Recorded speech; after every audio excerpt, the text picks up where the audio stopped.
جواد گنجی یکی از 10,000 داغی است که بر دل مردم این جامعه نشسته. من فکر نمی‌کنم این سیاستمداری مخاطب سینما باشه در زندگیش. اگر بود روش و منشش طبیعتا نمیتونست این باشه.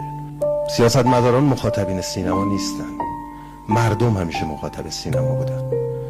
من از خانه سینما به عنوان یه صنف مردمی خواهش میکنم واکنش هایی که اختیار میکنه همسو و همدل با مردم باشه.